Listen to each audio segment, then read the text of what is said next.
Bonsoir. Alors sur Parashat Trouma, on a différents kelim du Mishkan qui sont mentionnés dans la Parasha. Essayons de voir des allusions qui peuvent nous toucher dans notre vie de tous les jours dans ces kelim-là. Le premier keli qui est mentionné, c'est bien sûr l'Aaron HaKodesh, la boîte, le boîtier dans lequel il va avoir les Luchot Abrit et le Sefer Torah, comme Moshe Rabbeinu a écrit, les Luchot qu'il a reçus d'Akadosh Baruch Hu. Et on a différents détails sur ce keli-là. Le Aaron, les mesures, c'est 2 amot et demi de longueur, 1 amas et demi de largeur et 1 amas et demi de hauteur. Le boîtier il est en bois, plaqué or, à l'intérieur et à l'extérieur. Au-dessus, on a un couvercle en or, avec dessus 2 kérouvim, des chérubins, qui sont l'image d'un garçon et d'une fille, qui se regardent l'un en face de l'autre. Ça représente l'amour du clan Israël avec le Kadosh Baruch Hu.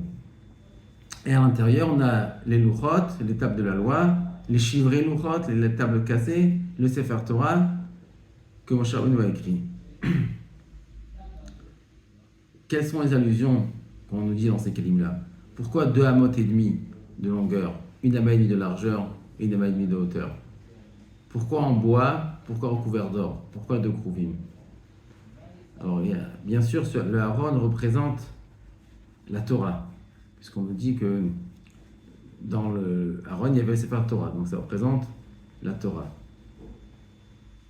Dans Shir HaShirim, il y a un passage où c'est marqué Apirion Asalo Amelech Shlomo Me'atze Alevanon Amuda Vasa Kesef Refidato Zahav Merkavo Argaman Tocho Ratzuf Ahava Mibenot Yerushalayim. Le Mishkan était fait en différents matériaux, mais il était tapissé d'amour des filles d'Yerushalayim, c'est-à-dire du clan Israël. Bien sûr qu'il faut du matériau, mais le Ikar, le principal, c'est l'amour qui est là. La Nidvat Lev. Les Israël n'ont pas reçu un ordre précis, ce que chacun devait offrir. C'était un cadeau qui devait venir du cœur, Mishene Davolibo. Donc l'Ikar, c'est ça. Mais les mesures ont aussi des allusions. Pourquoi les mesures du Aaron ne sont pas entières? 2 amot et demi, 1 amas et demi, 1 amas et demi.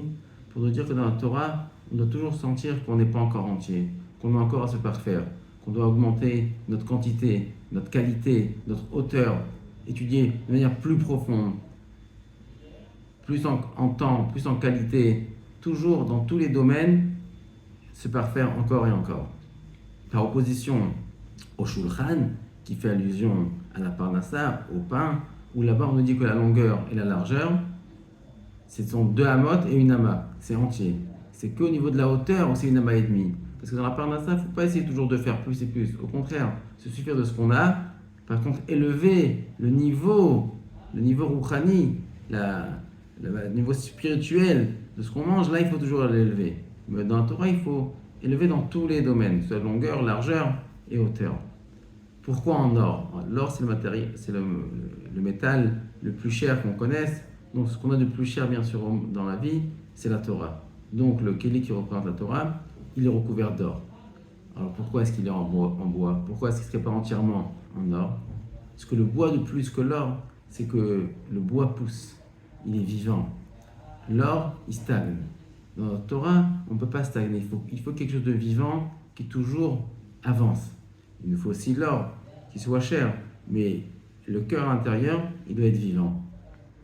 Les krouvim, encore une fois, avec le métal le plus cher, pour montrer que ce qu'on a de plus cher, c'est le kesher avec Akadosh Baruch Hu. C'est intéressant que dans les psukim, une fois on dit que les krouvim se regardaient l'un l'autre, et une fois on dit que les krouvim étaient tournés vers le Aaron Kodesh. Apparemment, il devait être un peu en diagonale, un peu dirigé vers le Aaron, vers la Torah. C'est une allusion pour nous que si on veut réussir à se regarder dans les yeux l'un l'autre, l'homme et la femme, ou 2 personnes, il faut se tourner vers la Torah. Écouter le message de la Torah, comment la Torah nous comporter, et avec ça, on va pouvoir aussi être en paix l'un avec l'autre. Bonsoir.